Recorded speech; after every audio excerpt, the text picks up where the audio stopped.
Hello everybody, and welcome back to the LJL officially unofficial cast. I am still your host, Mars Swan, and I'm still joined by Initialize and Nymera.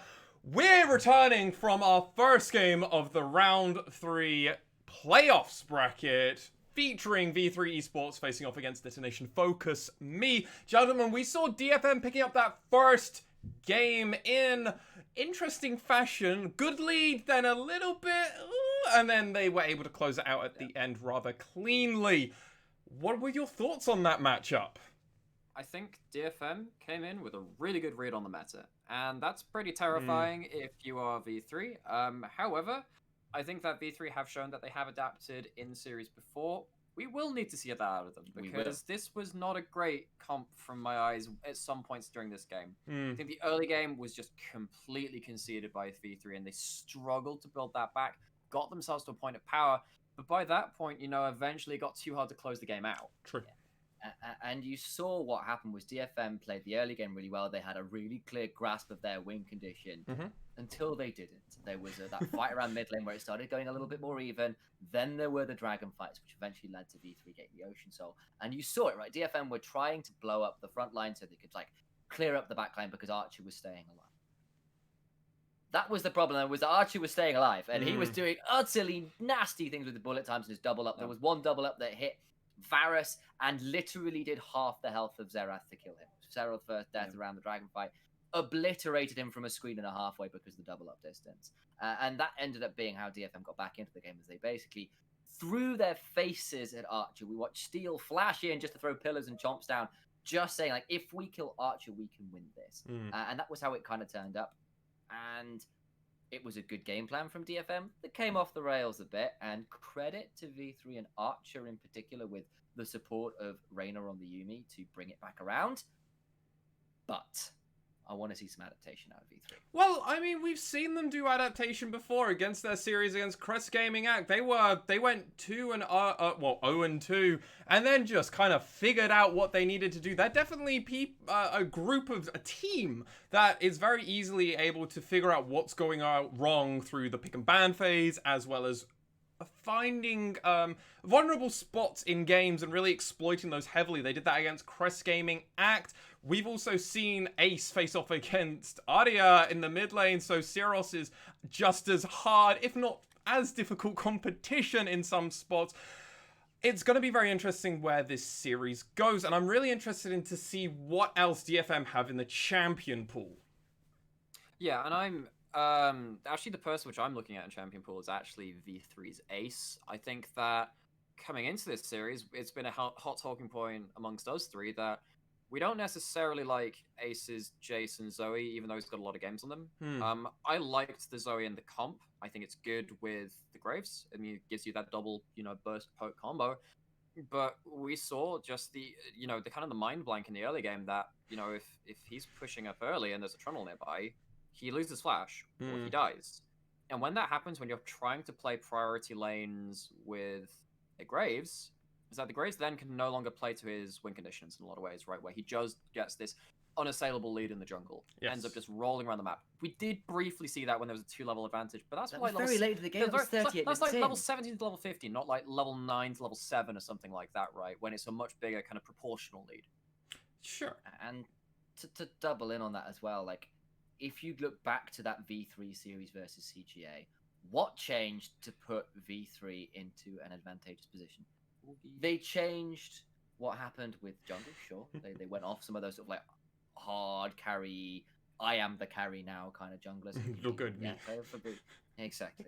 But the other thing was actually Ace switching away from the Jace. It was switching on to the Syndra. It was switching on to the Rumble, where he just looked like he had so much more agency in the game. Yeah. Because, again, this was my problem with Ace in the regular split to an extent, was when he wasn't on, he was just non-existent. I didn't see much out of that Zoe. There was 1 or 2 bubbles, but I don't remember much else apart from the fact he was struggling in lane. And yes, that was part of the flash being blown, but I'm not sure flash being blown should lead to a 50 CS deficit. Sure. I think there was definitely a point where, I said, oh, Ace is losing with Grace, and that was okay for a certain point in the game, as long as you eventually end up using whatever you've garnered in that losing kind of lane to some advantage. I mean, I do somewhat agree. I think he was still performing rather well when it came to the damage front. Didn't die multiple times, unlike a player we were praising a heavy amount going into this game of Boogie, who had a very, well, it's actually slightly reminiscent of the CGA set, if I say so lightly. Having one or two mistake games, as it could be classed as. I question his build somewhat. He went for the full lethality, you know, Black Cleaver into Umbra Balls kind of thing. Trying to basically use the top-up damage to kill off his Xerath or something. That didn't really happen, and it meant that you're trying to fight front to back with that build, and you're trying to, like, cut through the Ornn and stuff. Trying to do that when you've got, like, Chains of Corruption, Death Sentence, Shocking Orb, all these kind of things being thrown at you, it's really hard to play this very short-range champion in Graves. It's like, if you're trying to burst out the back line, at least commit to that. If you're trying to go for the front line, get yourself something like a Death Stance or more. I mean, like, he was really... Because we saw that one time when he tried to contest for the Elder Drake, like, he popped over the wall, had to go straight back out into the waiting arms of Ebby, and, like, he got popped by that ball. Like, we know what Ornn can do with damage. I think anybody who's seen any of the montages knows that Ornn has got a lot of damage built into his kit, despite being a tank. The combo. 3 brittle procs, I think it is, in that full thing. And Boogie was trying to dive forward and just find his way in about 3 tons of CC, slows from pillars. Just very difficult for him to get anything done.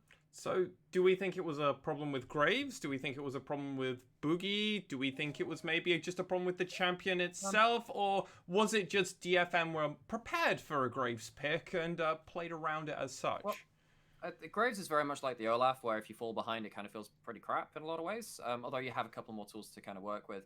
I feel like, honestly, I've harped on about it. I think the mid lane going that in favor of the Xerath.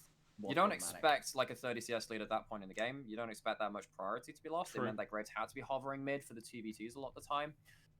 As much as they got themselves the early Herald, the Herald didn't lead to anything. That was a problem as well. It wasn't just the mid lane. It's not like you've got a particular pressure lane to play around a top lane either. The bot lane, when you've got the Thresh Lantern, also Gang was very good with his lanterns that game as well. Should mention that. There's a whole load of stuff for DFM which I've written down. It's not just about Boogie. It is, of course, about DFM playing well as well.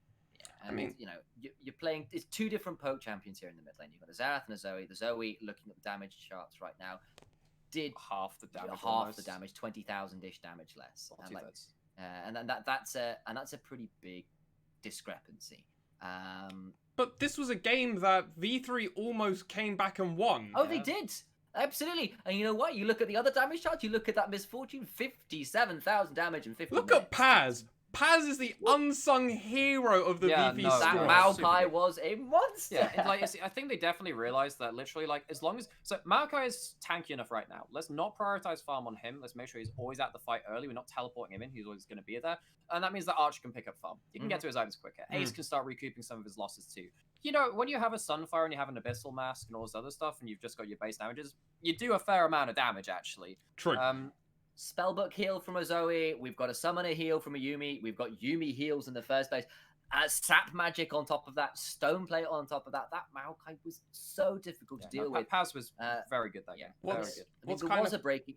Well, I mean, just looking at the damage chart, what's kind of crazy is that Steel on this Trundle dealt less than 10k damage. But like, he has to hit the front line. Yeah. He has to hit the front line. That's just the way it is sometimes. Do you think Steel was on the front line, or was it just Ebby on the front line?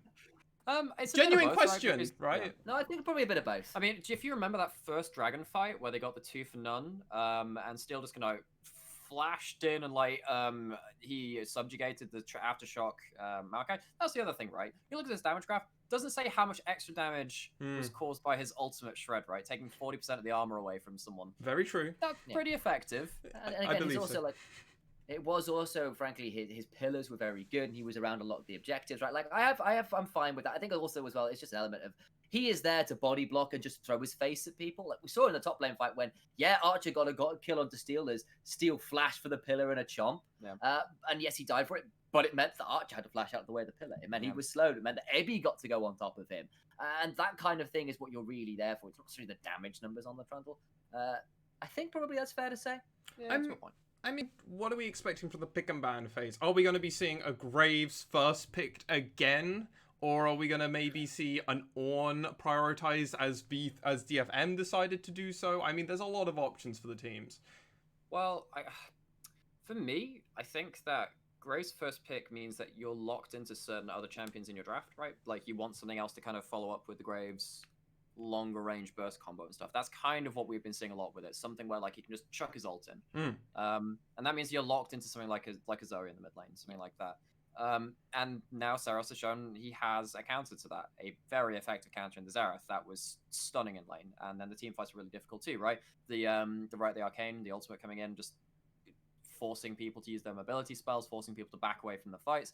It was really difficult to get around that Xerath. So I don't know. Maybe V3 want to prioritize something different. Rek'Sai and Elise should be permanently banned by DFM. Yeah, I think they cannot allow him to have those yeah, champions. That's absolutely fair. And I think the other thing is like, if you don't first pick the Graves, assuming of course that V3 have chosen blue side again, if you don't first pick the Graves, Steel will happily pick that up. We know he plays that champion, and Graves plus Varus, when you know the Xerath's on the table, you know what that poke needs to be even more devastating? A little bit more poke to really blow people up, because then Archer really will be in trouble if he's trying to do what he did the last game. I mean, that's a really interesting point. We saw both these teams in their first in series where they had priority to pick which side they were on. We saw DFM on blue side all the way through their series versus Sengoku, and Sengoku respecting that and picking red side in response. And then we saw V3 do the exact same thing versus Crest Gaming Act. Are we expecting the sides to probably stay the same again? Don't know. It depends. I'd imagine V3 gets side choice for this. I believe it is the losing team gets side choice. So far as I know, I believe that's the way it is. I haven't actually confirmed that myself, so it could be completely wrong. I think the thing which is really changing things is that Saros is now willing to counterpick and has a viable counterpick in the mid lane. We'll see how deep that goes, but that changes so many things, because one of the big things we did have about DFM was in drafting against Sengoku just saying, well, you got to pick something early for Saros because he's not really making the most of counterpick and stuff. You just know he's going to play Syndra. Yeah. And he doesn't just play Syndra anymore. No, he picks up another long-range mage poke, which pairs up really well with a Varus. It wasn't Ziggs. Oh, man, it wasn't Ziggs. I mean, the Ziggs was still there. Would have worked quite nicely with that. Yeah. Xerath's a bit more immediate. I mean, I really actually like Ziggs in a lot of comps, and hilariously, I've actually been seeing it played in the EU Masters. Like, it's a legitimate pick at the moment on the current patch, so it really does make it a very interesting place to think about that. Champions that we were kind of discounting in the earlier weeks, way back in week 1 and week 2 of the LJL, which feels like yonks away now, are actually now viable picks because of how far full circle we've become. That Karma, very good now, seen played internationally. 7-8 patches now, something? About that, yeah. It's been a long time. It's been a very long time casting this. I want to pick. What do you think what happened in the top lane? We've been thinking Ebby's going to just kind of win every top lane matchup. Ray Farkey was the man that we thought could only challenge him. Seems like the other top laners in Apperman and Paz are giving our top lane all-star bit of trouble, I think could be argued. I think Paz was always going to perform well on team fights. We've seen that for the entire split. Paz has been a really good team fighter when he gets his items in a game. Malachi is a very economical team fighter. I've said it a couple times during the game. True. He gets like 2 items and then like he's good to go. Really, even against the Trundle, they were finding it really hard to kill Malachi. I remember there was like an ATCS lead over to the Ornn at some points that game. Yeah, I think that was a lot of the gold lead. But I think what happened with V3 was literally they were saying, let's not prioritize the Malachi's farm. Let's get it on someone who actually does damage and then play around that. Yeah.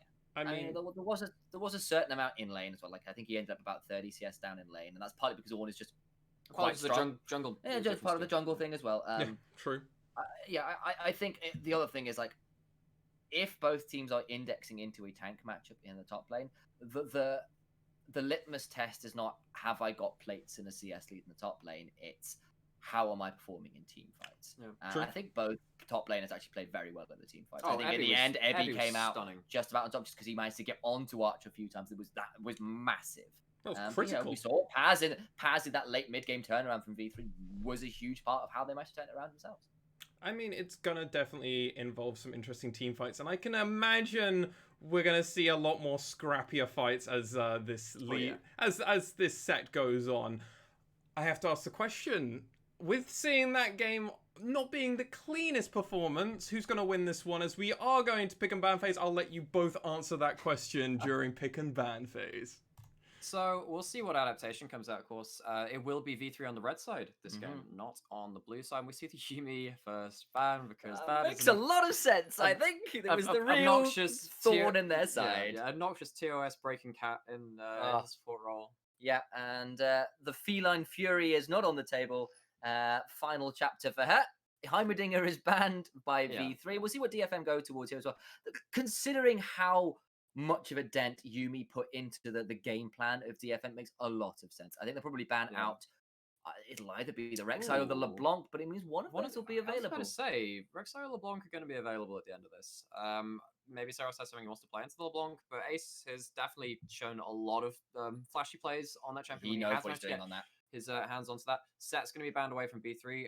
I'd imagine a Renekton ban's going to follow because that was so important for Ebi in their 2 wins that they did pick up versus Sengoku. Both of them were with the Renekton on their team.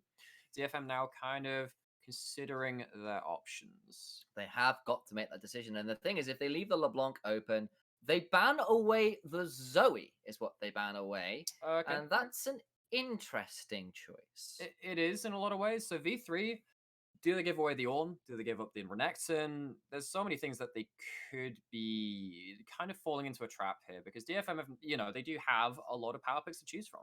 I mean, there is a potential first pick or double pick here for V3 of Rek'Sai LeBlanc, which we know they both love to play. Exactly, yeah. Now, would they be sinner picks in the eyes of LS? Quite possibly, but V3 know what they're doing with them. Renekton's banned. I think that Renekton is such an early game powerhouse, which does allow you to kind of transition into this backline diving style.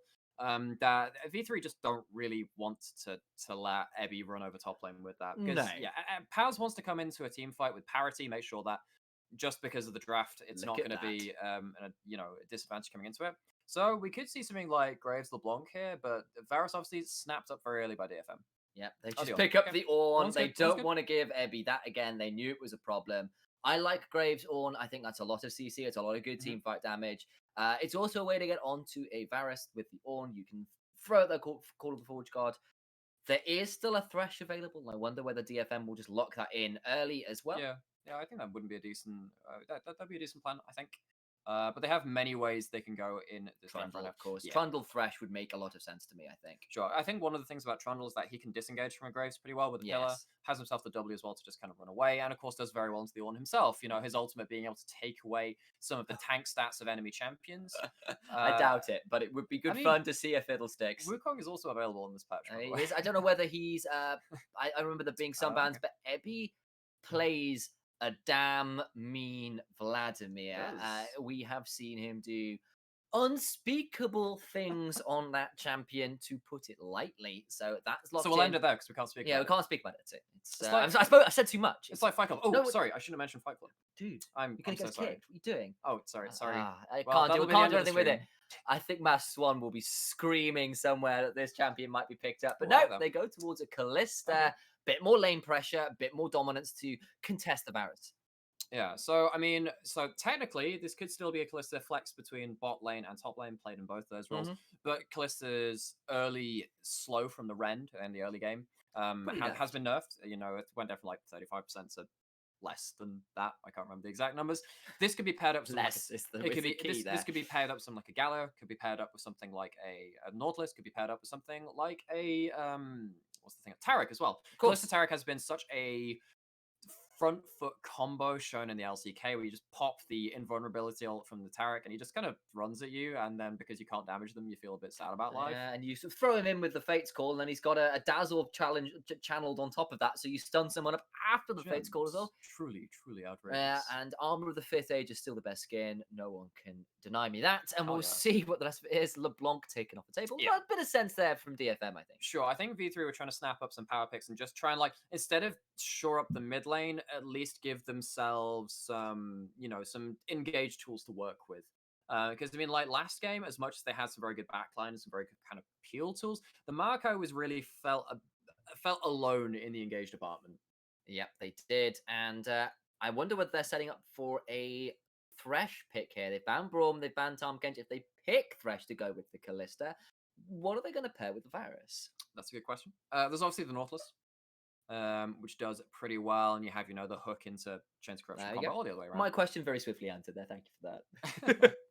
You know, this is pretty good. I mean, it's just less ways to make sure the Varus is safe. I like the Galio ban. Galio makes a lot of sense here. Because Galio on top of extra engage is really kind of nasty. So Galio got buffed, of course, on patch 10.7. 10.7, that's all. We're currently on 10.8. You can see at the top of the screen. You are a Thresh. Okay, but there's no Taric. There is no Taric. But it does mean that... So Callista Thresh has been a very safe lane since, Season 5? So 5 years of experience players have had against this lane where Callista, because she hops around while auto-attacking, has a lot of mobility for herself, has the ultimate and the Fate's Call to pull Thresh out if he goes too deep, and then Thresh has his Lance at the Dark Passage to pull Callista if she goes too deep. But you know what's gone through the champ select right now? Karma. And that is still a flex pick for DFM. They run it bot, they run it mid, and it would make a lot of sense here to keep the Varus alive. And also speed ups for Vladimir sound wonderful, by the way. They do, but then also like you're kind of lacking a little bit of damage from that mid lane now, and you're not going to get as much priority in the early game, I don't think, compared to the Xerath. So I think that V3 are more happy with the neutralizing lane matchup in mid now. I wouldn't be surprised. Assuming, of course, that is where it goes, because of course Karma could be support and gang plays it with double poke. Does indeed. Okay, yeah. So I mean, we've got Varus Karma in the bot lane, which is a lot of poke, a lot of that stuff. Karma's also very good into the Callista as well, right? Because if you slow Callista because of the nature of a passive, if you slow Callista, it slows her attack speed as well. Which is that you hit the multi-man Q. I would really like this Rumble. Please lock it in. But going back to the bot lane kind of stuff, means that this bot lane of the Varus and the Karma can kind of outpoke and outfight this Thresh Callista early into the game, at least up until that level 6 mark. Wishes have been granted. Yes. Rumble locked in for Ace, and we've said we wanted to see Ace on something that he looks more competitive on. Rumble was certainly that. What's the Rumble into Syndra matchup like?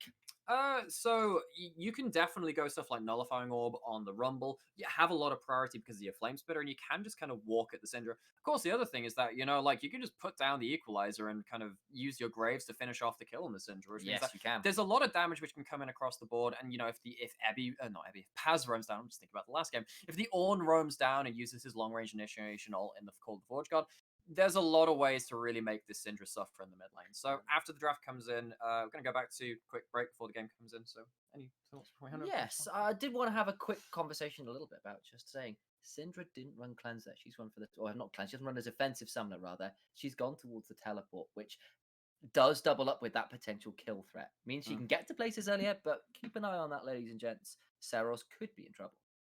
So, game 2 drafts come in. Mass1, any particular thoughts? I'd have to say if I liked one of the teams more or less, I'd have to say DFM. Their comp looks really solid. I really love this Trundle. Ebby back on the Vladimir. Cyril somehow just getting to lock in 5th pick Syndra. There are so many power picks left up this phase.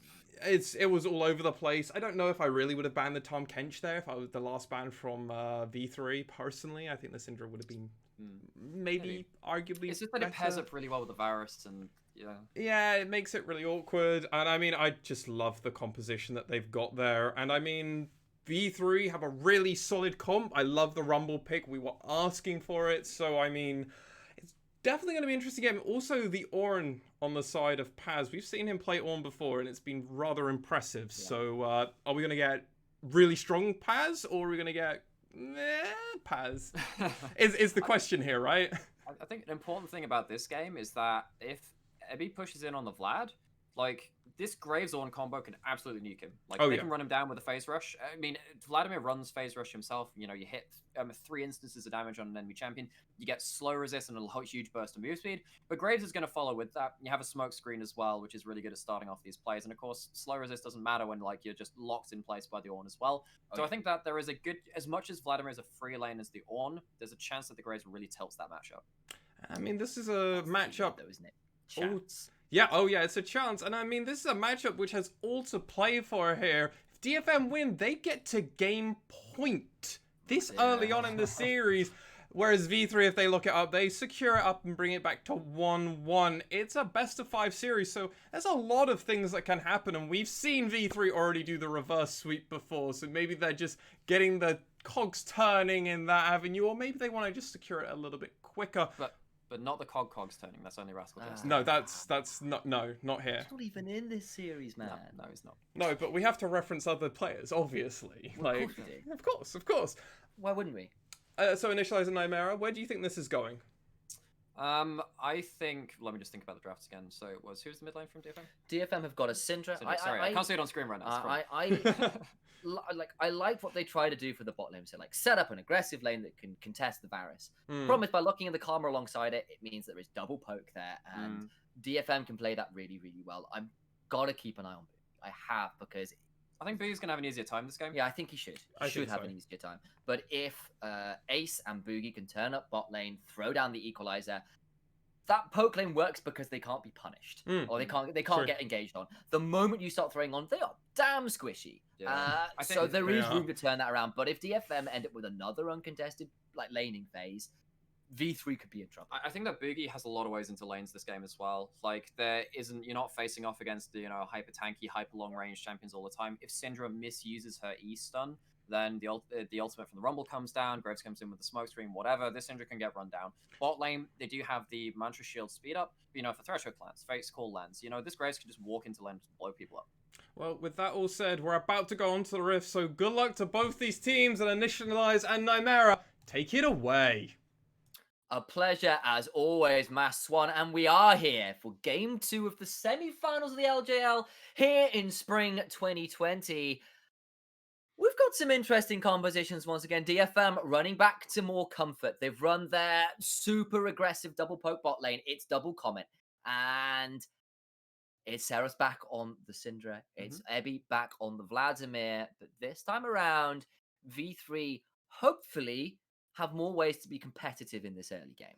I think so. I think that one thing that is important to note is, of course, Syndra has phase rush herself, which means that a lot of the soft engagement, this mid jungle 2v2, the slow from the Equalizer, slow from the Electro Harpoon, from the Rumble, and of course the smoke screen from the Graves, you can kind of walk away from that sometimes as well if you combo correctly. If you hit yourself like a QE auto or a QEW, something like that. But this Syndra is still going to be super squishy compared to the pretty monstrous damage output from V3's mid jungle 2v2. We're always kind of afraid when Vladimir goes into an Ornn because it is a free laning phase somewhat for that champion of Vladimir. When he gets a free laning phase, gets himself up to level 9, so he maxes out his Q ability, gets himself all that sustain, and then just kind of like gets himself a free ride into like 2-3 items where he tears apart team fights. It's dangerous. And it's also a little bit of late game insurance to back up that early mid kind of burst combos of the Syndra and the Varus Karma in the bot lane as well. So having that Vladimir around definitely gives them something. Yeah, but it is worth noting, it is heal barrier from bot lane. Oh, Magic Q actually misses there. It's a pretty big deal, but the ward being down was big there for V3's Archer and Reyna. It means that's not going to mean anything. And it also gives them a suggestion that they're, of course, Trundle is starting on the top side. They wanted to get into lane both of these bot lanes very early on. You know who else is going to get into bot lane very early on? Graves is actually going to try and go for level 2. Level 1 in the bot lane's happening. He's thinking about running in for that Scuttle, but he's on vision. They know he's there. Yeah, no. There's obviously Scuttle doesn't spawn up until about 3:15, something like that. And so Graves actually gets spotted on the ward. So DFM know that Graves is on bot side. It's going to be a buff to buff now for Boogie, but at least he gets some XP from a ward kill. Yeah, that's something. A big poke onto this Kalista. We knew that was what was going to happen. It's barrier for the Varus and a heal for the Karma. Yeah. So double shield with heal sounds just difficult to deal with. And looks like DFM, they really like their snacks today. They've got a lot of biscuits in inventory. They do have a lot of biscuits in inventory. Who doesn't like biscuits? I like biscuits. I really like biscuits. And the poke continues. Steals around the bot side as well. He's looking to potentially come in here and scout out where this Graves is. Throws down a ward. Realizes nothing's going on. That ward will also be really nice for checking out where this Graves want to be. Because Steel knows his win condition in the early game is this bot lane. It's level 1 to 2. Archer is behind his tower and has got to be so afraid of Graves a dive. is walking down though. This could be dangerous. It's just going to be too late. They've got the level 2 in. Steel's now actually in a bit of a difficult spot. He's going to flash out, misses the hook to Reyna. Very risky dive, and that level up was so massive. Yeah, they were trying to get the dive before they got that in, because like when you get your level 2, you get your extra ability. Reyna had the extra CC available in the Flay as well as the HP up as well. And the HP up is just really important at that point, because level 1 to level 2 is actually really big in terms of the stats you used to have. It is, and that is a massive deal, but it means they're backing already our V3's bot lane, and that's a tricky spot, but they survive the dive, and that's the key. They survive, and they aren't miles behind in terms of CS and experience. Saros using most of his mana to try and push in and get priority in this early game, which has led itself to, a lot of CS being left by the Rumbles. He didn't really want to contest the high early game damage of the Syndra there. but at least it's not quite as bad as last game. Sarah's just walking up, seeing if he can get some vision. Means that actually Steel's going to get himself a double scuttle start here. Yeah, and that is a big deal. And vision control in the river means that Boogie's going to have a harder time finding his way into the enemy jungle. Yep. And once again, DFM have managed Boogie's early game pretty well here. Yeah, it's been right. He's not been that kind of Sengoku gaming experience where they've really struggled to keep tabs on the enemy jungler, and where Steel's kind of had a difficult time earlier on in the sim. Yeah, and I have to say, wow, I mean, DFM are having a really good laning phase right now.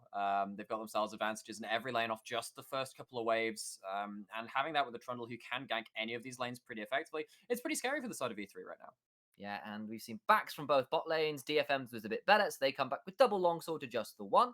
And that might be quite big, as Steel's going to come wandering in and hiding out in that bush to see whether Ace would shove up a bit more. But he's sensible enough to back away on the safe side of his lane and is going to be fine for now, as Reyna takes a fair amount of poke here right now. Yeah, the double slows between the Karma Q, the skill shot coming out there, and of course the Varus E. Means that the amount of slow, the Hail of Arrows coming out from Varus means that the Callista is just so slow at attacking and turning around so many of these trades. Yeah, and I just hadn't really kind of twigged on how much those slows would have been that effective in this lane. And the Trundle Pill is huge versus that too, right? Yeah. It really is. As going to try and get in onto Gang here. Sped up. Boogie was in the back. The hook did miss. And Steel was around anyway. Both junglers have been mirroring each other pretty hard right now. Gang's got to be a little bit careful, but lands the Mantra Q onto Archer again. Throws down that W. And, that does manage to get out of the way, those as Archers. That'll be the end of the trading. For now. And V3 really want to break the momentum that DFM are building up. They do want to just find one lane where they can get an opening in. The top lane, Vladimir, started with a cult. Ace is down, he's got level 6. Ace has got level 6, early level 6. This could be the play. They've seen the Graves, they haven't seen the Rumble just yet, but they are calling it off, it looks like. Yep, they are, and that's a pretty big one. Steel was around anyway. It would have been pretty tricky to burn more than Summoners there, but Summoners would be important. It would mean that pushing up would be more of a threat, but Steel here clears out the vision one more time, and it means this shove can continue, at least for the moment, ad infinitum. Yeah, but the thing is, actually, a couple of skill shots are kind of missed from DFM now. Now they are, hook lands. They're going dangerous. In. Oh, turret shot. Out. Turret shot was massive.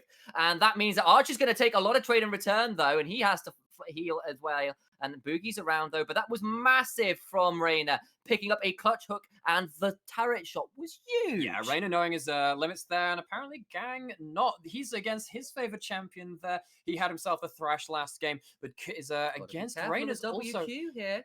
This could be pretty huge, actually. See if they see it.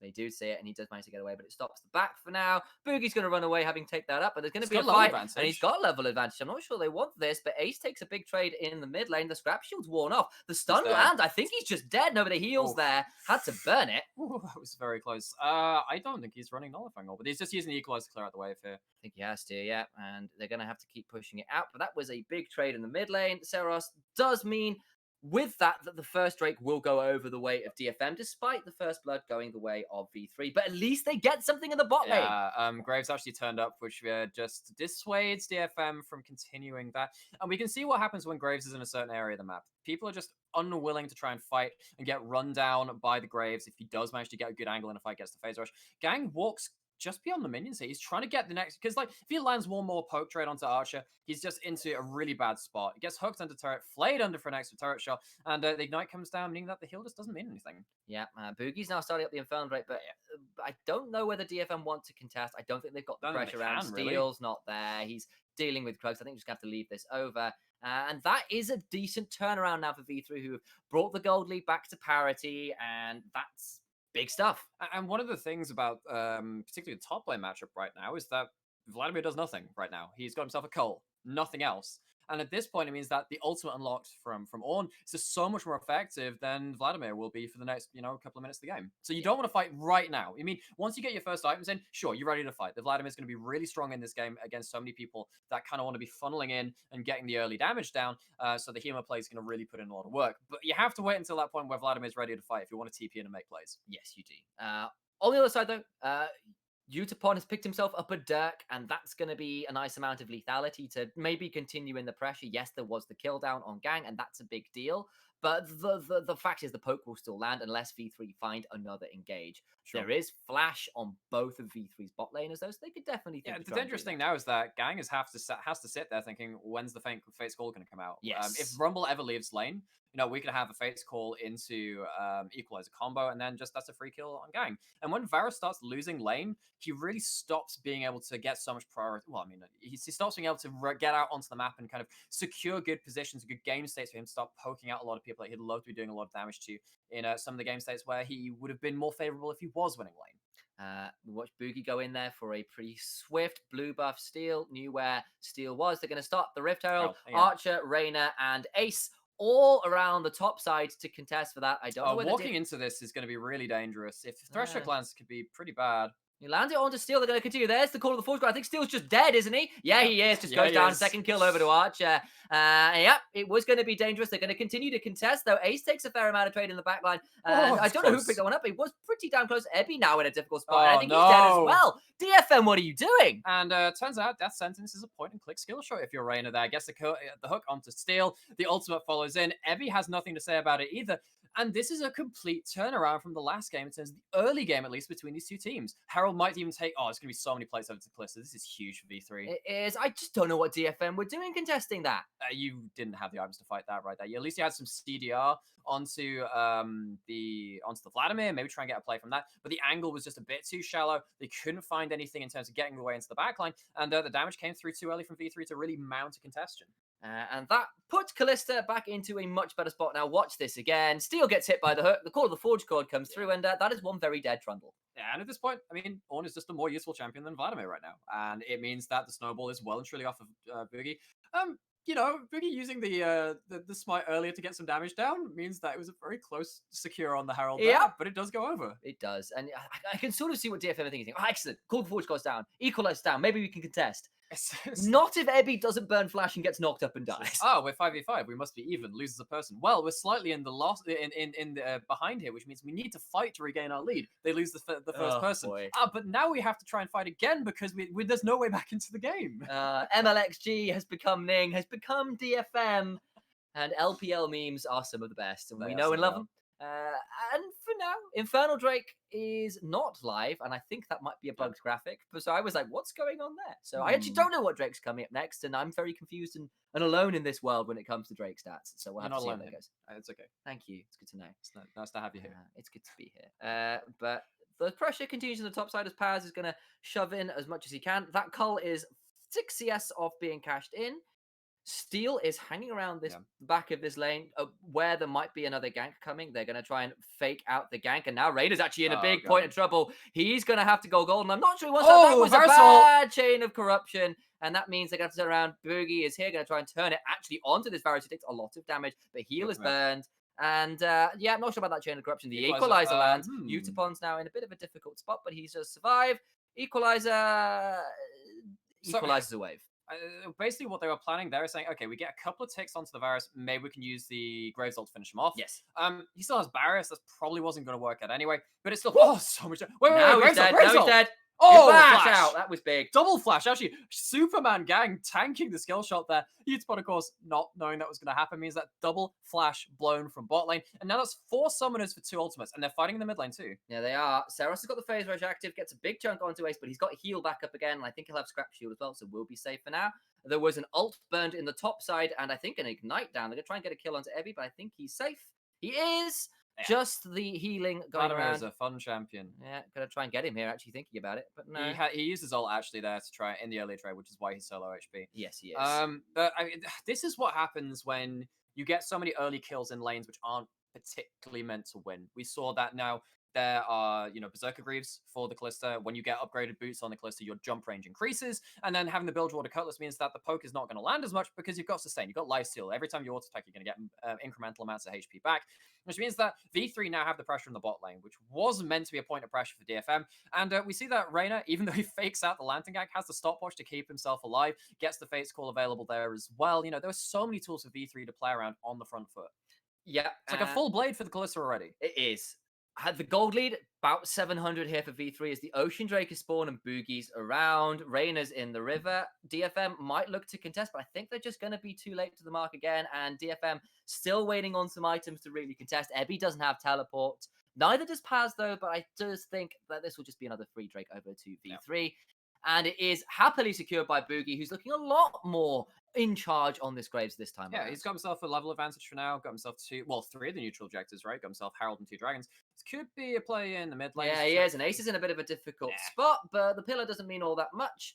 It is a Ludens in for Saros, though, who's actually up about 30-odd CS again. Well, 40 even. No, Saros has been playing really well in this series so far, only between the 2 laning phases that we've had to see. But his Syndra has been on point thus far. Archer taking the long way around back to lane for reasons unknown only to himself, really. Looking to see if he can catch people backing, I guess, but would have been a little risky. Flash and heal, though, mean that's going to be fine. And I think first tower is going to go down, not in this top side, because Vladimir was here in time, and I hadn't checked the mini-map, which was a foolish mistake. Rookie error. Yes. The that Herald was your first mistake. It was my first mistake. I'm going to say that. I've made no other mistakes. I'm a clean caster normally. I trust myself. Don't. Self-belief is very important as a caster. So basically first items coming in across the board now, but when you look at first items, like Leandri's for Rumble is so effective because he has so much DOT anyway, and having the AoE ultimate of the Equalizer just means that, just like having that the ability to get that double tick right in the Leandri's as well when you have the slow from the Equalizer means that this Rumble is so ready to fight this immobile back line of DFM. No Thresh to help him out this time. Yeah. And Utapon was wise to the bush strats from the Kalista Thresh. Doesn't walk up to it, but does clear the wave in a matter of moments. Yeah, he has himself the Humble Glaive, which means that some of the vision control which V3 might have garnered around the bot side will be nullified to a certain extent because of that ward clearing passive. So yeah, we kind of find ourselves a little bit of a lull state, probably until the next Herald spawns in the next 10 seconds, and of course the next Dragon as well. Yeah, but we are up to 25% plus CDR now for the Vladimir. His hit level 11, has got his double cooldown items. We'll be running that cooldown reduction from his runes as well. 35%. Probably is 35, absolutely. Yeah. Actually, I apologize. His hit level 10 still have a Transcendence active. And then also have 20% from items, and then a couple of percent from the scaling cooldown reduction, which you get from your stat runes. You do. So that is a huge amount. So this Vladimir is ready to fight. This Syndra is ready to fight. So I think DFM feel like they can start contesting and move up towards this Kalista stayed in bot lane, so I think that V3 are pretty happy to. They might use the Call of the Forge God to clear out wave here, but may have to because Utapon's here, and I think Paz needs to be a touch careful. Does have to flash the Chains of Corruption, and Ebby is forcing him away from the tower. Has burnt the Ghost alongside that flash, and that means that for now, Paz is safe. And of course, the Rift Herald did go down towards DFM as Boogie's hanging around this mid lane, trying to punish Saros for stepping too far up. He's actually in a bit of a difficult spot. May have to flash his way away. Does burn the ultimate down. It's got that. I think he just died. No, he doesn't die. Challenging Spite is big. And Saros just playing too aggressive, gets punished. Leandri's was the burn. And Mountain's Rift is what's on the table. First turret goes the way of V3 in the bot side, quickly responded to by DFM at the top. But actually, that kill in the mid lane was pretty huge as Saros got a little bit too they have no wave clear here right now. Yeah, they don't. They might actually lose themselves a lot. Ebby's here, so you did the same thing I did because Ebby, in fact, does turn up on the minimap in terms of with that's still half the HP of that mid lane tower down. One more mistake, and that's how it goes down for good. Yeah, and the gold is still only 1,000 gold in the lead of V3, but they are at a point of power. Kalista's 201, so is Rumble. They've got items in. But Vladimir has been pretty much uncontested right now. He's getting scarier and scarier. Yeah, he is. But, there's just a lot of scary members of V3 too. The Graves, really strong. I think that when Graves gets up to, his 2 item mark, he has a warrior enchant already. Looks like he's actually going towards an Edge of Night next. He'll be able to run down most of the members of DFM, actually. He's level 11. He's ahead of levels in Utapon, almost up at the level of the solo laners himself, 2 levels ahead of the Trundle. There's going to be a dragon coming up in a minute, and it's going to be really hard to try and out-team fight the item spikes which are available to V3. There's a Hex Drinker picked up on Archer. That's going to be really big in the next fight. There's Merc Treads available on Ace. That's also pretty big. It means that if he does get caught out around the fringes of a team fight, like by a Syndra stun or something, it's going to be less impactful than it would have been. Oh, Fate's Call's put in. Equalizer. They're going to put the flash now on to Steel, who's in a difficult spot. Has got Steel himself. Gets detonated. But Reyna now in a difficult spot. He's gone golden. And he can't go golden. Ebby now is in a difficult spot. That Hema Plague was not particularly good. Has to protoboat his way around, and V3 find another pick in the mid lane. It's a one-man Hema Plague from Ebby, and they don't have that tool available to turn around a team fight now. That can only mean a Mountain Soul point for V3. It is a Mountain Rift, of course. Saros wasn't there for the fight. Didn't have the TP. Archie could still get caught here, though. He needs to be a bit careful. And now Boogie may have overstepped, much like Saros did. They're going to not find the stun, though. And Ebby healing up using that transfusion as V3 hang around in this bush trying to find people out. But Saros throws in the W to see what's going on. But Mountain Soul Point will be claimed by V3 on the back of that pick. And also one of the big things is, you've got 4 kills onto... There's still a Rift Herald for DFM. Maybe they think you're using it here, actually. They are, but still isn't currently there. They have a Lance to try and pull someone back in. Remember, there's no Hema Plague available right now. I still think that V3 is stronger in this fight. Maybe, but there's still the unleashed power from Saros, who's really strong. And Varus Poke definitely sticks right now. There's no Yumi to heal that one up this time. Okay, so that's going to be mid lane out, turret down from V3 as V3 reset. They're kind of trading the dragon for the tower, but I think, at this point, V3 are very willing to fight. The question is basically when it comes up to... So is DFM. They're going to get a bit of a pillar down onto Paz, who's just going to work his way around and use the Searing Charge to get out. But they've still got a Rift Herald. They're going to continue shoving in. I think DFM are willing to take them on this fight. But Equalizer's back up again now. It's put down. It's pretty big. That's a big amount of poke, and the Chains of Corruption was huge on the back, and that will disengage everything. It will do, but it does save the turret. Gang took a lot of damage there He on did. the back end of that. Standing in the burning carpet. The red carpet's the best welcome you can have. Yeah, very much the very important person, or the very infernoed person. I'm trying to think of a decent fry term there, but look at this engage again. Flash Flay. It was. And Face Call Flay. Yeah, the Face Call Flay meant that the Equalizer had so many ticks onto the Trundle there. And honestly, the Hemo Plague there was probably onto the least valuable target because of the Hex Drinker. I would have put it onto the 2 men in front of him there, put it onto the Boogie and onto Rainham, and maybe try and pick up a kill onto the Thresh. But it's kind of easy to say that in hindsight. But yeah, some really big item spikes coming out from V3 just before that fight happened meant that, they were just so ready to fight compared to DFM. They were. But gold is still pretty close. It's about 1,500 gold, and that's decent for V3. We're looking at a good lead, particularly for this Graves. Got Edge of Night second to kind of deal with this poke a little bit. We're looking at a strong Rumble, a strong Kallisto. They're ready to contest for this Mountain Drake when it comes up. It is also also still a strong Syndra. 50 CS lead. Saros really put, throwing his weight around there in the mid lane. And holding Ace accountable in terms of the laning phase, but it's not led to any important fights. Ace has just said, well, okay, laning phase is okay, that's cool and all, but what about all these kills I'm getting? Yeah, exactly, and with the Oblivion Orb down as well, he does a lot of damage with double pet weight. He's gone for Merc Treads, I apologize, so he's got a little bit more CC reduction to avoid Chains of Corruptions and stuns, which have been making his day a little bit tricky, but Vladimir isn't very far away from a death cap. Syndra hasn't backed in a little while, and I suspect she'll have something to say about items when she goes back as well. So I think this Mountain Drake will be pretty telling. Steel is fine. It does manage to get away, but you're right, the hook did land. Edge of Night on Boogie's nice too, actually. Yeah, I think this mid lane turret isn't long for the world. They're going to try and step forward. Steel's going forward as well, though. And Ebby's round the back. He's got Flash. He's got Hema Plague. They've landed the Chains of Corruption. This Kallista's in so much trouble. But Ace has gone forward. He's going to be there. But Shutdown is there. Saros is in the back line. He's going to try and throw as much damage as he can. Is dead. But Saros is dead. Ebby is a monster who gets a double kill now. Paz has turned it around. Boogie has to flash his way out. It's a 2 for 2. And now Paz is in trouble. He's got Flash. He's going to think about going over the wall, but he's going to be in a bit of trouble. Ebby, taken very low, goes under there when Yusupon picks that kill up. Boogie steps over the back, can't find the kill, but the end of the line spells the end of the line for Ebby. A 3 for 3. Yeah, gloves come off in this fight. A lot of kills from here to there. Arch gets caught out by Yutapon with the Chains of Corruption. That's the big part of that fight. But even with the AD carry down, V3 find a way to turn around a lot of the fight there, even without their main carry. Yep. And let's see this replay one more time. So basically, Boogie's trying to preserve his Edge of Night here and gets Trundle pillared into the tower. And then basically the Lantern was there for the Graves, but not there for the Callista. The Protobell actually coming in to probably finish off Archer there. The Hex Drinker shield was not enough. This Call of the Forge God really big into killing off Syndra before the Unleashed power came down, though. Meant that a lot of the members of V3 survived longer than they had any right to avoid the piercing arrow as well. Huge. It was, yeah. And Ebby also flashed forward trying to get another kill there. I think Paz knew he was dead to rights there, so he just at least managed to trade a flash for another kill. Now has himself up to level 13, has himself the upgraded Ornn items, so that's pretty big for them. Yeah, but on the back of that fight with the 2 kills, Vladimir has found himself a very fancy hat. And considering how much damage he was doing already, Considering how close the gold is right now, this game is looking pretty close. Ebby, though, needs to be the hook doesn't really land. careful. The hook doesn't land, though. Oh, my days. That was Reina, reckless. that was a moment.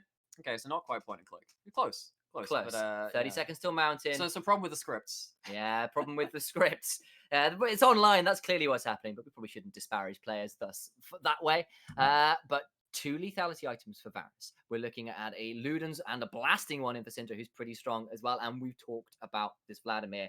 Ebby and gang wandering around. They're trying to get on the steal, but can't quite find him. The pillar's decent to slow down pass. That's all it does. Ebby's walked into Boogie, though. He's now in a bit of a difficult spot. Does use the pull. Gets knocked up. I think he's going to have to try and find his way out. That's a massive defiance, though, to keep Ebby safe. But it means... The Hemo Plague also has to be used. Oh, it's a lot of damage to Syndra. Yeah, Syndra's doing a lot of work as well, though. And it was looking like a pretty clean Dragon Take available for this. Boogie's very low as well. And Ebby's coming in from behind. He's going to be here. He's going to come through with a massive amount of damage, but he's going to have to pull very early on. Big. And I think he's just dead. He is. And he didn't have the Hemo Plague ignite very early from Reina. Proc the Aftershock as well, landing the hook. Meant that he wasn't in any threat of dying there. This is now going to be an uneven smite fight to the side of V3. Syndra's got unleashed power. Yeah, this could be all on Seros right now. Knock up lands. Yeah, we're going to see how it goes. There's a lot of Ren stacks in. I think this Mana Soul's just going to go over. There's no way they can fight it right now. That's Kalista secured. And now the fight continues. Steel's going to fall out as well here. He burns down to the Rumble. And Ace and the rest of V3 are now 10-3 in the kills and have picked up a Mountain Soul. That's a massive lead. Yeah, remember, last game V3 lost with an Ocean Soul. But in this game, particularly against the Vladimir, this Mountain Soul is going to do a lot of work. Going back to the replay, Equalizer comes out. A lot of big cooldowns are traded here. Seros gets a really big combo there, but he doesn't land the Scout of the Week. Didn't have vision to get the Unleashed Power down onto the Thresh. When Ebby teleports back in, so many of the tools are down. They really can't make the fight stick. There's no follow-up. He's gone in way too deep. Yeah, and you think he's found the monster flank, but there's no Hemo Plague, there's no stopwatch. There's an Ignite. There's an Ignite. The pool is too late, and he just falls down, and that was a big moment. It's huge, yeah. At least the mid lane out turret's still up for DFM. That's nice. Yeah, it is. They do scale. Please don't forget that. They have got damage, but they've got to get through a Mountain Shoal. And for now, at least, V3 are in a very commanding position. So when we talk about how strong souls are, it does come down to what teams they're being played against, right? And you have to think about, how does this affect the way the enemy team is playing? Vladimir wants to run at a full health Kalista most of the time. I'm just going to say, look, I'm going to put down my Hemo Plague. I'm going to do a full burst combo. It's not like I'm going to go in, get some health. I'm going to disengage. I'm going to re-engage. Vladimir goes all in when he tries to fight, and that's going to be a problem for a lot of these burst combos, because if Archer survives the fight and manages to kite back, he's going to lifesteal up. He's going to be alive for a lot longer in the team fights and put down a lot more damage than he would have done if he didn't have that Mountain Soul. And also Boogie finding the bush to find his way. Oh, Ebby, he's in trouble. I don't know whether he can win this one out. There's the rest of DFM coming down, but I think Ebby's just going to fall out. Does go down. And he's just dead, and they're going to continue in. The Fate's Call is there. Utapon taken very, very low. That was a decent chain to corruption to tie Arch up. I apologize for my fumble on words. Paz is coming really deep. Going to try and find his way onto Utapon. Can't do it, but they've collected the mid lane tower, and the damage just doesn't stick through this Mountain Soul. It absolutely doesn't. And I mean, this is what happens when you have a Fate's Call with the Thresh, really. The ability to put down the Equalizer, Fate's Call the Thresh forward, and then flay someone back into the Equalizer, so huge. It's going to be another Rend objective. Now there's a 3-level advantage onto the jungle this time. They've hooked up gang. I think he's going down, and V3 are running away with this game. The Ignite is huge. He does survive for now, but Leandris, and that is huge. It's now a 2, maybe 3, because Utapon's around the corner, trying to contest the Baron. DFM running into the wrong side of the jungle here. They're flashing forward for hooks that do miss. Boogie's coming around the back. Seros is here, trying to find stuns, but remember, Boogie's got an Edge of Night. I think Seros is done for, has to flash away himself. Flashing in is Boogie with that phase rush. He's so damn fast, and Steel's being run down as well. This is what we wanted to see from Boogie,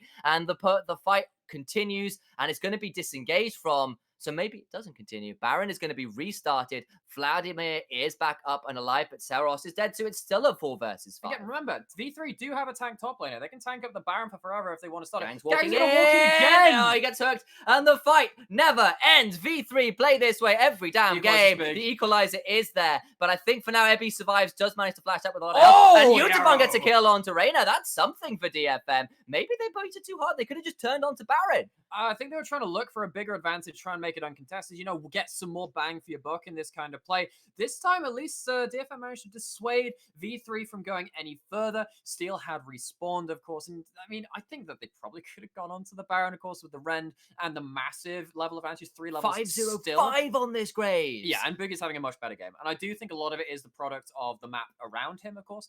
Gang pulling off some Houdini moves there and surviving much more than he had any right to, I think. That's fair to say. Pretty crazy. Fair to say. Because remember in that second fight where even when he was the person that was hooked, he had himself the mantra shield coming out. And when you have a Karma even as a support, when you use your ultimate to buff up one of your basic abilities, it's basically an extra health bar and a half across your team if you hit all the members of it. It's so much health.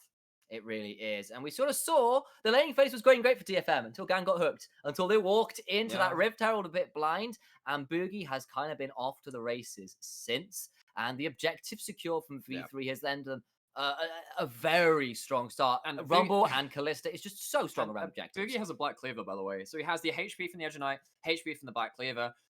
2 Mountain Dragons, which will stack up on his armor passive from the True Grit. That and also it's worth saying 2 Mountain Soul, the Mountain Soul, and the Double Mountain for the Hex Drinker for the Callista, also really big, and not even to mention the Ornn, who's the full tank. Yeah, and of course Elder Drake up in just over a minute. Baron is live, and this game is at a pretty difficult point. Ebby, though, has picked himself up a voice staff to join the Death Gap. And there is a voice staff in for Syndra as well. There's a Duskblade in for Varus. Like, DFM have items. If they can find the fight, they can certainly do damage. But they've got to be really careful. That pillar was pretty judicious from Steel to pick that one up. Some smart moves. That being said, Pillar doesn't give you vision anymore. I'm actually not sure if you saw... Anyway, I'm not sure how the interaction works with that anymore. I'm pretty sure it doesn't give you vision. That's why support Trundle isn't so big anymore. It isn't. Ace rumbling his way into the mid lane. As they're setting up around this Elder Drake, they know that's the fight. Yeah, they want to pick first, though. It looks like actually DFM going to call the bluff, check around the Baron, see if they can get some vision, and call the bluff. Fight. The Sphere's down, maybe looking for a stun. Steel's in the front line. That's a decent pillar. Archer takes a bit of damage, but the Mountain Soul Shield is pretty huge. But that's a big deal. Call of the Forge Core's coming through. Defiance now used, and Utapon is using Ghostblade to get away, and Archer's already at half health. The fight's continuing. Ebby's trying to find his way in. He's not burnt the Hemo Plague yet. The poke is landing onto Archer, who's really low. He's not managed to survive. Paz is taking really, really low. Heal now burn from Archer, who's now back up to significant health. Arena is just taken out. Equalizer's big, but so is the Hemo Plague. Paz taken massively low. Double kill for Ebby. He's staying alive. Seros has burned the Unleashed power. Boogie gets the kill, though, because he's very, very strong. Ace is turned to fall, though, and it's a shutdown for DFM, and they've had items. They've managed to find themselves a fight, and I think they'll have found themselves an Elder Dragon. Boogie's alive, so is Archer. Maybe they can contest, but 4v2, that's pretty scary. Yeah, but I mean, Boogie still has himself the stopwatch too, but he's not full HP. There's no render course for the DFM, and there's still a big smite advantage for V3 if you were to get into the pit. But I think they'll be able to play goalkeeper here, keep them away, and once again, DFM give up a soul, but this time get themselves the Elder Dragon. And it's on the back of Ebby. He had a bit of a dodgy team fight the last time around. That one was anything but. Anything but that as well. Archer gets caught by a Scatter of the Weak into a Piercing Arrow. So Archer starts this fight at half HP. And Steel playing frontline. He really is. And you just watch the damage come down. Ebby's just like dancing around and missing everything. Another piercing arrow land. Archer's now in trouble. He takes that pillar and look where he is. He's fast to flat. He has to heal. And that's kind of his fight done. And the thing is that Reyna has to go back in with the face call there. Kind of looks like a bit of an end. But and they also the Chains of Corruption just weren't used that entire fight up until that point. Yeah. Steel gets pretty low there, but Ace doesn't have a Zhonya's at this point. Maybe the Zhonya's can start turning that around, but then a second Karma Shield comes in, seals the fight. At least Archer gets away with his life as well, but now there's another 2 minutes of Elder Dragon which V3 have to play against. Credit to Boogie for nuking Syndra out of that fight at the end there as well. Syndra thought she had the drop on Boogie. And Boogie wasn't the way forward. Boogie has himself the upgraded Black Cleaver as well, the Obsidian Cleaver strong. too. He's really strong in this game. We'll see if V3 want to give themselves up the Baron here, but they are versus an Elder Dragon. It's versus an Elder Dragon. It's difficult, but they have the smite advantage still. It's versus Vladimir. It's versus Syndra. It's versus Varus. This could be pretty risky. Boogie's thinking about trying to come in. They're going to try and start the fight. Defiance has burned. They're speeding their way in. Ace has put down an equalizer. It's landed onto 2. That's pretty good going. But Steel's in the front line. Ebby's in the back line, though. Steel does go down. And that's now, at least for now, a 4 versus 5. And Paz taken low, but they're going to survive. Oh, sorry, 4 for 4. Right, wait, sorry. 4 versus 4 is how we phrase this in League of Legends. And that means Ace is dead, but Steel actually does survive. It was just a 1 for woe. I thought someone else had died. Yeah, what am I was doing? Pretty close there, actually. The Redemption, the Aegis of the Lock of the Iron Solari, they're coming in really big for V3 to not continue. There's a ult from Boogie here still. This is dangerous. But look where Ebby, he's just in the back line. He's just blowing up Reyna right now. And Zeros is stepping forward to try and poke out Archer, who's taken really, really low. But Steel's really low. That's a big scout of the week, but it's only on to Paz. Boogie's going in! Oh my god! That's a lot of damage. And with the Karma dead, you got to think that's going to be a turnaround now for V3. And they're going to have this advantage around this. But they're going to try and find the way on to Zeros, who does manage to land the scout of the week. That was huge. And Flash now burned for Archer. Boogie's chasing forward. There's a Flash from Boogie here. Ebby's going to see what he can do to continue fighting. He's not going to find it apart from the mid lane tier 2. That's pretty big. And Zeros wisely finds a different place to back. They're going to try and shove him for an inhibitor, though. Okay, you could have forgiven us for not talking about Boogie much in game 1 as much as we hype him up. That was a bad game for him. Elder Dragon's now born off. Ebby has his ult back, but this could be a really dangerous fight for them. Could be. They've got to be careful. Archer Ace is trying to work his way down the mid lane. Steel's trying to find his way in, just a pillar. And it's just going to be inhibited down in the mid lane, but that's a big turnaround from V3. Elder Dragon didn't amount to anything, and V3 turn it back. And I mean, I have to say, like, Boogie's setting up his own dance party. It looks like the whole team of DFM's invited 6-0 and 6, getting towards his second lethality item in inventory as well. Has himself a stopwatch. He is absolutely carrying some of these team fights off of the picks he's getting towards the end of them. He really is. That was disgusting, actually. Tried to find the damage around that Baron pit. They thought they had it, but then Boogie over the wall obliterates people with that collateral damage. That's exactly what it was. It was collateral damage that just blew up the Karma on the side. It's like, oh, it wasn't even aimed at her. It's like, oh, he puts down a lot of damage, and Gang just dies. Yeah. Okay, I think it's also important to know now Archer has 4 items, has himself the More Mortis completed, and of course the Mercurial Scimitar. That's a lot of MR, actually. And on top of 2 Mountain Dragons, I'm not sure, so his full MR is 137. That's a lot for an AD carry at this point in the game. Yeah, but he's also got to be aware that he has been hit by a lot of piercing arrows this game. Yeah. And the thing is... Oh, no, Boogie's put up 2 Edge of Knights. That's really sad. Oh, that's really sad. That's actually unfortunate. That's really unfortunate. That's a fair amount of the gold he's bought that's just not going to be worthwhile. And Archer throws the sand cat. They know. They know. Oh, Boogie. Yeah, so... I don't know whether that's just BM. Maybe.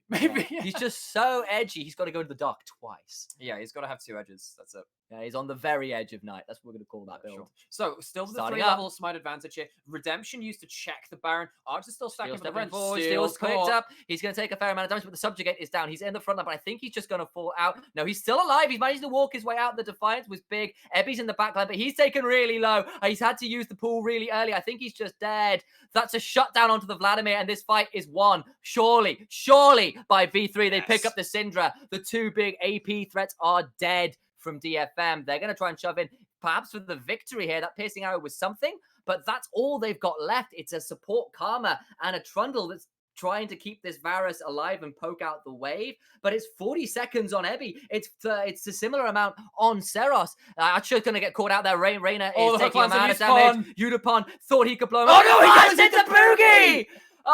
707. Never mind 007, because he's got a license to kill everybody, not just the one person. He's no secret agent this game. He's just a flat out stone cold killer. And this will be a game victory for V3 on the back of a Graves that doesn't need good items. He just needs double Edge of Night. No, we don't get to see Boogie buy a 3rd Edge of Night, but we will see him win the game there at the Nexus. Going golden, spamming the DFM emote there on the Nexus too.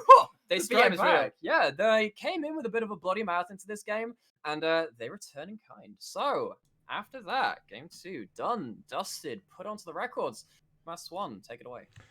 Well, Boogie giveth, Boogie taketh awayeth, and Boogie decideth. He is 007 in our eyes. He's an assassin. He's Ezio. He's Batman. He can do it all, apparently, with a man in the shotgun in the jungle. That was... That's very different from how I remember those Assassin's Creed games. Yeah, it's like futuristic. It's like the pirate one, you know? It's like the pirate. There we go, because he's a pirate. Maybe it was the white flag because it was DFM. But it was black flag because, I mean, they were just going aggressive like pirates. It was a game, and that was a statement from V3 saying, we'll run some of these picks back because I think you're underrating it. And now you have to imagine that Graves is getting banned from the side of DFM, right? That was just a showcase. But how do you ban Ebby? We've had this before. Yeah, Where's the echo? And this is the thing, right? We saw DFM have a good laning phase to start with. They were winning in pretty much all of their lanes. It was looking good. Thought, oh no, it's not gonna be a run over. They can't find anything in the bot lane until the hook lands, and that shuts down that bot lane that was looking really good. Then DFM face plant a Rift Herald and put themselves into a bit of a difficult situation. It starts the Drake stacking. It starts the Rift Herald stacking, and they get a Mountain Soul. Despite DFM trying to find their way in, and that puts DFM in a very difficult position. They find one good fight. Get an Elder. That gets them an Elder Drake. They look like they're going to win the Baron. Until Boogie finds a clutch turnaround. And usually you thought DFM have managed to find their way back in. But without that Elder Dragon amounting to anything, without them getting the Baron, they just couldn't close it out behind the weight of Dragon Soul and kills and tower pressure. It was honestly a phenomenal game. What do you guys think was different between that first game and this second game? Mid lane.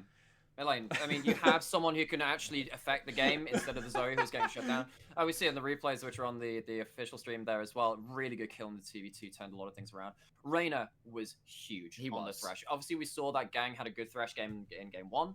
The Lanterns being able to reposition his team were very, very impactful. But it turns out Death Sentence is a really good ability too. I think that V3 as a team did a really good job of making sure that Ebby didn't have the best team fights of his life. They made sure that they forced out the Hema play quite defensively. Saros also found it really hard to try and shut down people because, I mean, when you're trying to fight this Graves who's really in your face and, you know, has himself, like, so much HP and extra defensive stats because he's so far ahead in this game, like, Saros can't just face tank the Graves. He has to be very respectful of it, and we saw him get blown up several times in these team fights. Yeah, he did. And I like how he's doing the Battle Academia Graves skin as well. Yeah. Just teaching him a lesson. Oh, yeah. And this was the one where we saw, like, Ebby come round the back of... where he'd used the Hema Plague in the mid lane, went home, teleported back in, thought he had the flank, got obliterated. And that meant that the Mountain Soul went over to V3. They managed to kind of win off that in a lot of ways because it meant that none of the real burst was anywhere near as effective from DFM ever after. I mean, I want to really praise Reyna in this game. He good. was arguably, like, it's weird when a support, like, we've seen from Gang in the finals. We have to go back to this finals because Gang on the Thresh was doing very similar things. Nullifying Paz in a lot of spots. This time it's Ebby on the Vladimir. You hook a Vladimir, can't go into pool, can't do anything else. And multiple times it was just so well played. And honestly, this fight that just happened that's currently on screen where it looked like DFM could maybe pull it back, V3 very quickly said, no, this is actually our game. No, it was an ensemble performance. I think that it is a little worrying for V3 that Ace is really having his ass handed to him in terms of the CS department by Saros. But Saros is just not making the impact in these fights. You know, we saw that towards the late game, right? When you've got 2 Mountain Dragons on top of, you know, double semi-magic resist items from the Callista, you can't brawl with that Callista anymore. You can't full combo her. You don't have an electrocute. You don't, even with the Void Staff, it's just not enough. And then Archer was just immune to end the late stage of that game. I mean, it was just a game that, I mean, from the perspective of V3, you have to be really happy with. The first game went the complete opposite direction, but you kind of had it coming back, and then maybe you fell behind and lost in the end due to a bad dunk. But this game, honestly, was a complete opposite performance. V3 looked very confident, even from minute 5, minute 6, when they first started pulling these advantages, and they were very happy going with the momentum, honestly. Yeah, for sure. And I think that it shows so much that, you know, we've covered, you know, it has been one game apiece, one game apiece already. It's down to a glorified best of 3. It is. These teams went 1-1 in the regular season. V3 finished very strong, but DFM have had a really good read on the meta so far, particularly in game 1. I thought that Zero aspect was really big. I want to see this go to 5 games. I'd really love that. It'd be really good fun, and I want to see these guys put on a showcase. Yeah, and with that said, we're going to go on a very short break. Join us! Come back to us after the break, so we will have match 3 of the LJL 2020 Spring Split Playoffs featuring DetonatioN FocusMe and V3 Esports. See you very, very shortly.